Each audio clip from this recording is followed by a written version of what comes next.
Hello there, and you are very welcome to Belvo Boys in Blue, our new video podcast series thanks to belvederefc.com. My name is Jamie Moore. I'm the Belvo social media manager. Now, you've heard during the week that former Belvo boy Alan McCann was named the USL2 Coach of the Year for the second season in a row.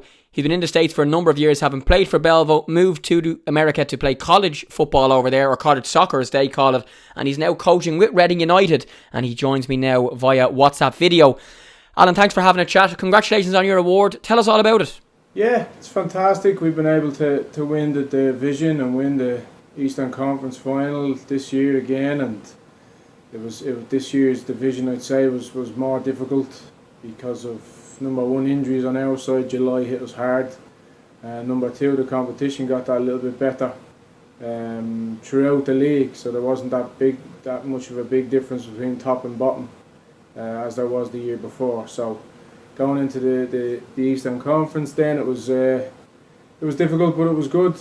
And then again, we lost in the national final, but same as last year, the players that will be leaving us now need to learn in their career the mistakes we made, and in a final it's not about who plays the best, it's about taking your chances. So 2 years in a row we've probably played a very good style of football and lost out, so those lessons need to be learned now going in. But yeah, personally, for us as a coach and staff, it's fantastic to pick up the award, our players to pick up those awards. We treat them as team awards, so on that side it's been good, and now it's about the lads that go into college and who'll move on to the MLS, USL or worldwide, just like last year. So that's our next goal. Yeah, great stuff on the league and cup as well, and love how Alan there compares his title as the Coach of the Year as a team title, not just an individual one, which is really, really nice. Now, Alan, you spent a number of years at Belvo, and your dad Ray is massively involved and has been over the years as well, one of the best managers that our club has ever seen. Give us a background into your time at the club and the groundings that the club gave you from a playing point of view, and also, we try and raise our players and help our players to become good people as well as good footballers, and I know that's something you definitely feel as well.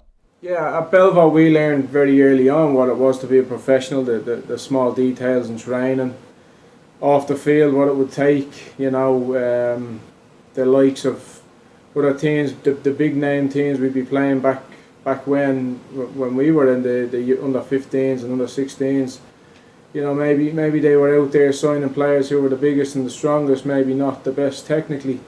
So there was some games we lost because of that, but it eventually became the Belvo players that moved on and signed over in England or elsewhere, and moved on to the Irish team and things like that, and that success continued on because of the way we were coached and because of what we were being taught, and the foresight to see further into the future of what a player would need. And it wasn't about an under 13 and an under 14 manager winning his trophy that year. It wasn't all about that. The success came because of the other reasons, whereas other clubs maybe had early success because they got the biggest and the strongest, and soon enough the technical players and the more intelligent players caught up with them. So then at the older ages, none of their players were getting moved on, and none of their players were getting signed, and it was the Belvo boys that were. So that was something that was very evident for me and the group that I came through with, what we saw. And Alan, people also speak as well, and often speak just about, that their time at Belvo, the people they met, and that they'll always remember and be remembered as a Belvo boy or a Belvo girl, and a person who had a great affection and affinity with the club, and the club likewise to you guys. And we try and keep everybody who follows our social media channels up to date on what former Belvo people are doing. And I know you do remember and look back on your time with the club very, very fondly. My time at Belvo was a massive eye-opener for me personally, going in from playing regularly and then going into a star-studded team at the time. Every player, honestly, at any given time could have played. So you wouldn't see as much time on the field as what you wanted, and you wouldn't see in training anyone letting up and allowing you to take their spot, which in the long run taught me, I think, the best lesson possible. Especially now in the coaching side of things, it was a great eye opener, and the team went on and had a lot of success. And it helped me then when I moved on to Pats. When I moved on to Pats from Belvo, it really helped. So it taught us a great hunger, and there was no bitterness towards anyone, even though they were taking your position or whatever. And if you were put into a position where you were needed on the day to to do whatever was being asked of you. You just got on with it and you done it. There was no pouting, there was no ego, there was none of that. So that was, and if that was there, that was knocked out of any of us fairly quickly because it wasn't tolerated by the coaching staff. So for me personally, in the long run, it was probably one of the biggest eye openers, biggest years of education for me. Although it was frustrating, as a player at the time, you're not getting in there, but you then need to take a step back and say, okay, well, there's stuff I'm not doing right, or I'm not good enough in this position, or I'm not good enough in this part of what's being needed for the team. So you had to go into training and try and put that right, which again was a great lesson. Yeah, I love hearing former Belvo people speak about the club in such nice words as well. Alan, lastly, you moved to America all the way back in 2010 to go to college, coming up on 10 years now over there in the States too. What's next for you? How would you kind of describe your time there playing and coaching? And we know that soccer over there continues to grow year on year, and I'm sure you have plans to be a massive part of that from a coaching point of view, which is the path your career has taken you now. The time in America has taken me all over, to be honest. Started in Tennessee, in Lambeth, with Paul Conway, another dub as the head coach. He was superb. The school got bought out then, so we moved on to St. Rose in Albany in New York, and I had an assistant coach there, Stephen Hogan from Malahide, again absolutely superb and really helped me a lot.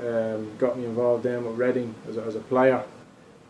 After that, then moved on to West Palm Beach, to Northwood, and finished out the college side and the playing side here then in 2014. So it's taken us all over, and it's been fantastic. We went straight into the coaching side after finishing at Northwood, and did a couple of years at the college, and now as an assistant as well during the summers then with Reading, and now moved on to Reading, and it's great. It's the environment that you want to be helping these lads out, because they're very close to being a pro, and they're very close to getting to where they want to be, but there's maybe a few details missing, or there's maybe just a little bit of a small piece missing that we need to be able to help guide them and push them towards. So it's fantastic, and the amount of people we're able to meet because of it, and people from different countries, and it's superb. It's definitely opened up my eyes leaving home to come to America.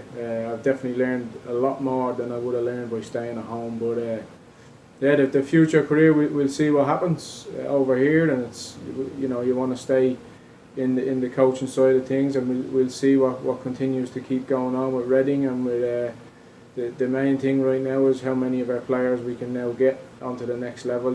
I think it's last year we had a good number, and I think it's up to a total of 120 odd or something right now of players that have come through Reading, and they're now professional. So there's a lot of similarities with Reading and with Belvo, with players coming in and using it as a platform to move on to bigger and better things, and then they carry on the lessons from the club that they've learned and picked up the good things, hopefully, and that keeps them good in their career. So that's pretty much where, not looking too far into the future right now, because we've got a few goals we need to take care of between now and December, and it's getting those players onto that level. And again, that was another thing from Belvo that we can take that's very similar. Yeah, that's the voice of Alan McCann, the coach of the year in the USL in the United States for the second year in a row. He's the coach of Reading United and a former Belvo boy. The first guest on our brand new video and audio podcast series, Belvo Boys in Blue. We'll have episode 2 coming for you very soon.